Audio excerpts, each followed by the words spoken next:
Hello everyone students, welcome back my YouTube channel पर आप सभी लोगों का बहुत बहुत स्वागत है। तो आज की इस वीडियो में मैं आपको दर्पण के बारे में बताऊंगा और इससे पिछली वीडियो में मैंने आपको प्रकाश और प्रकाश के परावर्तन के बारे में बताया था। तो चलिए हम स्टार्ट करते हैं आज का टॉपिक, जिसमें हमें सबसे पहले हमारे पास है कि दर्पण किसे कहते हैं और दर्पण कितने प्रकार के होते हैं। तो चलिए हम सबसे पहले बताते हैं कि दर्पण किसे कहते हैं। तो देखो, दर्पण कोई भी चिकना तल जिसके एक पृष्ठ पर क्या होता है, पॉलिश या कलाई करके दूसरे पृष्ठ को परावर्तक बना दिया जाता है, वो दर्पण क्या कहलाता है? दर्पण कहलाता है। क्या कहलाता है? दर्पण कहलाता है। तो चलिए इसे हम बहुत ही डिटेल में समझते हैं क्या होता है दर्पण। तो चलिए मान के चलिए हमारे पास ये कोई चिकना तल है, ये हमारे पास कोई क्या है? चिकना तल है। यानी कि कोई भी पृष्ठ ले लो या कोई भी चिकना तल है, नहीं कोई भी चीज है, कोई चिकना तल है, ठीक है। जिसके एक पृष्ठ पर हम क्या करते, पेंट या पॉलिश कर दे। यानी कि हम इस पर क्या करते हैं बेटे? पेंट कर दे या पॉलिश कर दिया, ठीक है। और दूसरा तल क्या बना दे? परावर्तक बना दे। ये क्या तल हमारा? परावर्तक तल है। तो इसे हम क्या कहेंगे? दर्पण कहेंगे। तो आई होप आपके समझ दर्पण समझ में आ गया होगा। दर्पण किसे कहते हैं कि कोई भी चिकना तल जिसके एक तल को हम क्या करते? परावर्तक बना दे और दूसरे पृष्ठ पर हम क्या करते? कलाई या पॉलिश कर दे। तो ये क्या कहलाया जाएगा? दर्पण कहलाया जाएगा। तो चलिए अगली हम बात करते हैं कि दर्पण कितने प्रकार के होते हैं। तो दर्पण सिंपली हमारे दो प्रकार के होते हैं। दर्पण हमारे दो प्रकार के होते हैं। नंबर एक होता है समतल दर्पण, जिसे हम प्लेन मिरर कहते हैं। और नंबर दो हमारा होता है गोले दर्पण, जिसे स्लिपिशन मिरर कहते हैं। तो आइए हम इसे एक एक कर बात कर लेते हैं। समतल दर्पण किसे बोलेंगे, ठीक है। तो ऐसे दर्पण जिनका परावर्तक पृष्ठ क्या होता है? परावर्तक पृष्ठ क्या होता है? समतल होता है। जिनका परावर्तक पृष्ठ क्या होता है? समतल होता है, समतल दर्पण कहलाते हैं। तो चलिए इसे भी हम समझ लेते हैं। तो मान के चलिए हमारे पास ये डायरेक्ट से हम समझते हैं कि ये हमारे पास एक क्या समतल प्रकार की कोई क्या वस्तु है या कोई भी क्या कांच है, ठीक है। तो इसका कोई भी ये क्या है? परावर्तक तल क्या समतल है। ये क्या परावर्तक तल क्या हमारे पास? समतल है, यानी कि सीधा हुआ है, ठीक है। ये क्या थोड़ा सा इशू आ गया था, मैं रुक गया आप। तो चलिए शुरुआत करते हैं। थोड़ी सी परछाई आ रही होगी आपके सामने, तो कोई दिक्कत वाली बात नहीं है। थोड़ा सा चलिए। तो ये हमारे पास क्या है? एक समतल दर्पण है ना। समतल है ना, समतल है, समतल है, अगर सीधा है तो इसका एक असमतल दर्पण जिसका परावर्तक तल क्या होता है बेटा? सीधा होता है। कहते हैं सीधा होता है, उसे ही हम क्या कहेंगे? समतल दर्पण कहते हैं, ठीक है। और इसके एक पृष्ठ पर क्या होती है? पेंट या पॉलिश की हुई होती है। तो आपकी समझ में ये भी आ गया कि ऐसा दर्पण जिसका परावर्तक तल, यानी कि परावर्तक तल का मतलब होता है जिस पर अपना हमारी परछाई बनती है या हमारी फोटो बनती है, हमारा प्रतिबिंब बनता है। प्रतिबिंब आपको चैप्टर के आगे जाएगी तो प्रतिबिंब आपको क्लियर हो जाएगा, ठीक है। तो चलिए आज हम करते हैं शुरुआत। आई होप आपके समझ में टॉपिक भी आ गया होगा। तो इसके बाद हमारा नेक्स्ट टॉपिक है गोल दर्पण, ठीक है। दूसरा टॉपिक हमारा गोल दर्पण है। ये दर्पण के प्रकार में है, ठीक है। तो समझते गोल दर्पण को भी। देखो बच्चों, गोल दर्पण जिनका परावर्तक पृष्ठ गोलिया होता है वे गोल दर्पण कहलाते हैं। यानी कि इनका जो बच्चों गोले प्रकार का क्या होगा? परावर्तक पृष्ठ होगा। तो चलिए इसे समझाता हूँ आपको डिटेल में। देखिए, देखो बच्चों, इनका जो हमारा परावर्तक तल है ना, जिस पर हम वो देखते हैं, वो क्या है? गोला है, गोलाकार है, ठीक है बच्चों। देखो गोलाकार है, देखो गोलाकार है, ठीक है। और इसके हिस्से पर क्या करती है? पेंट या पॉलिश कर दी हुई है। तो ऐसा दर्पण जिनके इसके गोले पृष्ठ पर क्या करते हैं? हम पेंट परावर्तक बना दे, ठीक है। इसके गोले तरफ को बना दे, हम परावर्तक बना दे, वो गोल दर्पण कहलाएगा। तो सिंपली गोल दर्पण हमारे दो प्रकार के होते हैं। नंबर एक होता है गोल दर्पण, हमारे दो प्रकार के होते हैं। नंबर एक होता है उत्तल दर्पण, नंबर दो होता है हमारे पास अवतल दर्पण, ठीक है। तो हमारे पास दो प्रकार के दर्पण होते हैं, उत्तल दर्पण और अवतल दर्पण। तो चलिए हम इनकी एक एक कर बात कर ले कि उत्तल दर्पण हम किसे बोलेंगे, अवतल दर्पण हम किसे बोलेंगे। तो चलिए, अगर आपको स्क्रीनशॉट नहीं ले तो स्क्रीनशॉट ले ले पहले। तो ये पहला और ये दूसरा। तो आप अपने नोट्स बनाते रहिए। थोड़ा आया नहीं होगा तो ये लीजिए आपको दूसरा। आप अपने नोट्स जरूर बनाइए, इससे आपको परीक्षा में बहुत ही हेल्प मिलेगी। तो सबसे पहले हम बात करते हैं कि अवतल दर्पण हम किसे कहेंगे। अवतल दर्पण किसे कहेंगे? तो जो हमारा अवतल दर्पण होता है वो देखने में ऐसा होता है, ठीक है, जिसके जो कि एक गोल दर्पण से क्या होता है, काटा जाता है, ठीक है। अगर मैं इसे पूरा बना दूं तो ये क्या एक गोल दर्पण है, ये गोल दर्पण से काटा हो जाता है, ठीक है। इसके बाहरी पृष्ठ पर यानी कि इसके उभरे हुए पृष्ठ पर हम क्या कर देते हैं, पेंट कर देते हैं। और इसका जो परावर्तक तल है जिस पर अपना हम चेहरा देखेंगे, अगर कोई व्यक्ति यहाँ खड़ा है वो अपनी परछाई देखेगा, वो उसका जो परावर्तक तल होगा वो अंदर की ओर धंसा हुआ होगा, ठीक है। तो आई होप आपके समझ में ये भी चीज आ गई होगी, ठीक है। अब जस्ट इसके सामने हम बात करते हैं उत्तल दर्पण की। तो उत्तल दर्पण क्या होता है, उत्तल दर्पण हमारा कुछ इस पर दिखता है, ठीक है। तो उत्तल दर्पण में हमारा क्या होगा कि जो हमारा जो परावर्तक तल होगा वो बाहर की ओर होगा और हमारे अंदर की ओर क्या होगी, पेंट या पॉलिश होगी। तो आई होप आपको समझ में कि इसका जो परावर्तक तल होता है वो बाहर की ओर उभरा हुआ होता है और अंदर की ओर क्या होती है, पेंट या हमारी क्या होती है, पॉलिश होती है, ठीक है। पेंट या पॉलिश की हुई होती है। तो आई होप मैंने इसको आगे मेंशन भी किया हुआ है, लिखा हुआ भी हुआ है। तो चलिए हम आपको आगे दिखाते हैं। तो चलिए, तो देखो बच्चों, मैंने आगे लिखा कि उत्तल दर्पण उत्तल दर्पण ऐसे दर्पण में अवतल पृष्ठ दबा हुआ होता है। यानी कि अगर मैं बात करूं उत्तल दर्पण की, उत्तल दर्पण की अगर मैं बात करूं तो इसका जो पृष्ठ होगा, मैं दोबारा बना देता हूं, देखो बच्चों ये रहा। इसका जो अवतल पृष्ठ होगा यानी कि जो अंदर की ओर क्या होगी, तो मैं कहा कि इस दर्पण में अवतल पृष्ठ क्या होता है, दबा हुआ होता है। यानी कि जो हमारा ये पृष्ठ होता है ये दबा हुआ होता है, इस पर चांदी या पॉलिश की जाती है। इस पर क्या होती है, चांदी या पॉलिश की जाती है। और तथा प्रकाश का परावर्तन उभरा, जिस पर हमारा प्रकाश का परावर्तन होगा वो उभरा हुआ होगा। तो चलिए आगे आपकी समझ में भी चीज आ गई होगी। अगर आपके नहीं है तो दोबारा से आप वीडियो को स्किप करके देख लीजिए। आपको 100% गारंटी के साथ देता हूँ कि आपको पूरे यूट्यूब पर ऐसी वीडियो नहीं मिलेगी। तो बात करते हैं हम अवतल दर्पण की। तो अवतल दर्पण, इस दर्पण में उत्तल पृष्ठ क्या होता है, उत्तल पृष्ठ पर चांदी की पॉलिश की जाती है। तो चलिए आपको दिखाते हैं उत्तल दर्पण को भी।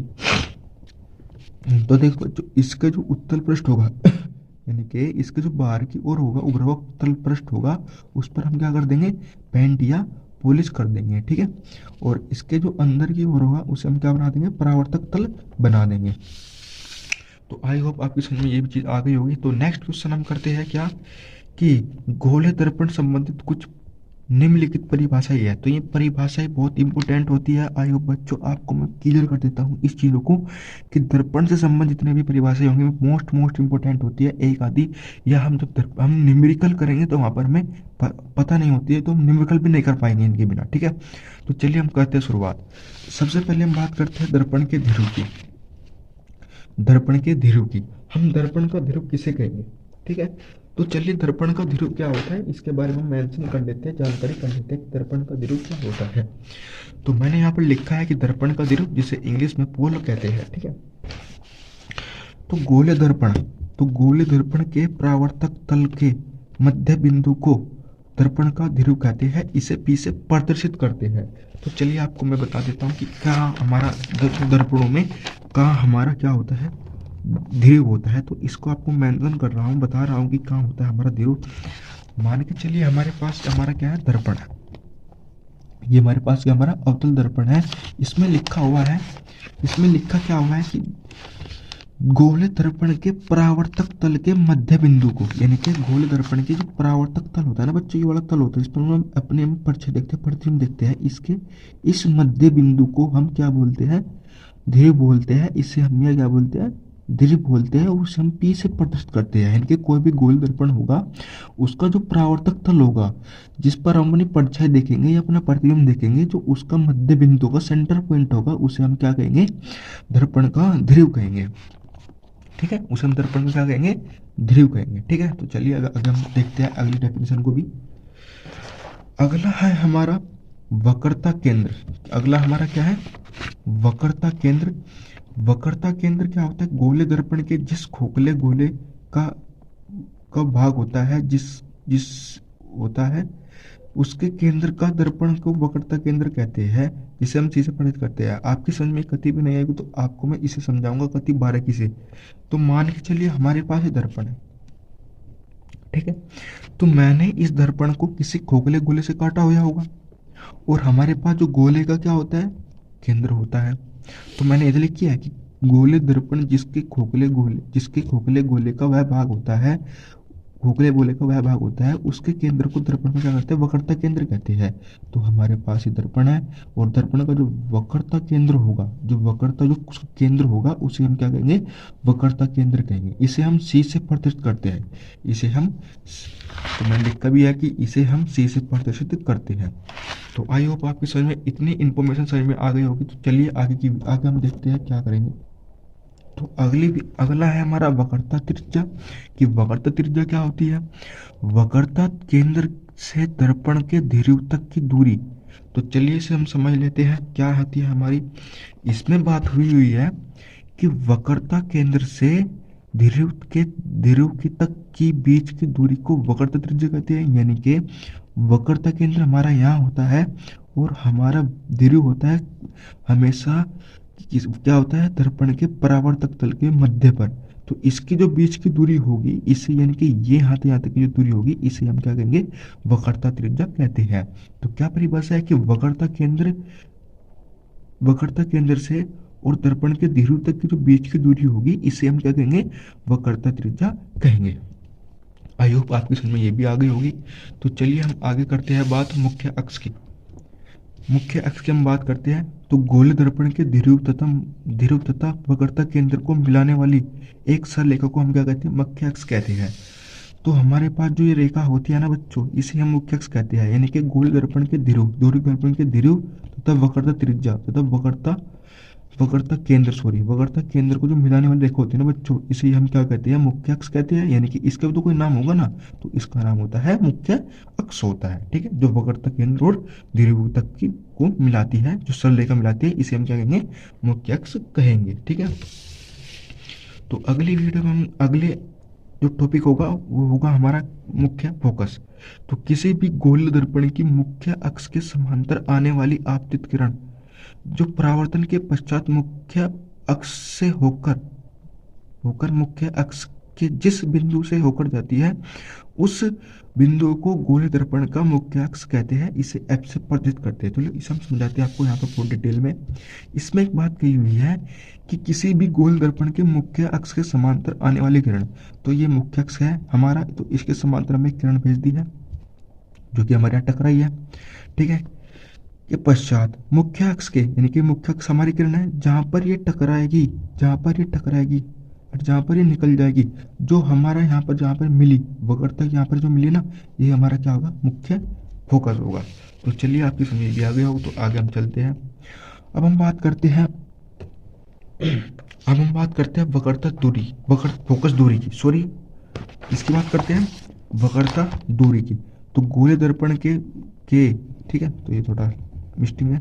तो गोल दर्पण के ध्रुव तथा मुख्य फोकस के बीच की दूरी को हम क्या कहते हैं, फोकस दूरी कहते हैं। तो चलिए हम समझाते हैं आपको पूरी डिटेल में। ठीक है, तो इसमें हमारे पास कहा है कि गोले दर्पण के ध्रुव से तथा मुख्य फोकस की बीच की दूरी को हम क्या कहते हैं। देखो हमारे पास मुख्य फोकस है, ये हमारे पास क्या है, मुख्य फोकस है, और ये हमारे पास ध्रुव है।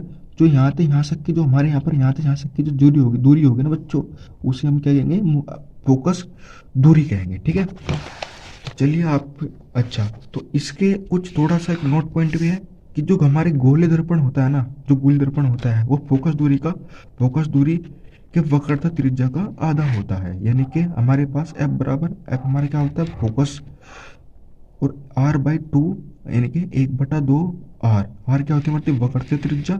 जो हमारी वक्रता त्रिज्या होती है वो फोकस दूरी की क्या होती है, 2 गुनी या आधी होती है। क्या होती है, आधी होती है। तो आई होप आपकी समझ में मैंने आपको बताया है आपको समझ में आया होगा। अगर आपको वीडियो में जरा भी कुछ अच्छा लगता है तो प्लीज आप वीडियो को लाइक कीजिए और हमारे चैनल को सब्सक्राइब कीजिए। इससे अच्छी वीडियो आपके लिए मैं लाऊंगा, इस बात की मैं आपको 100% गारंटी देता हूँ। धन्यवाद।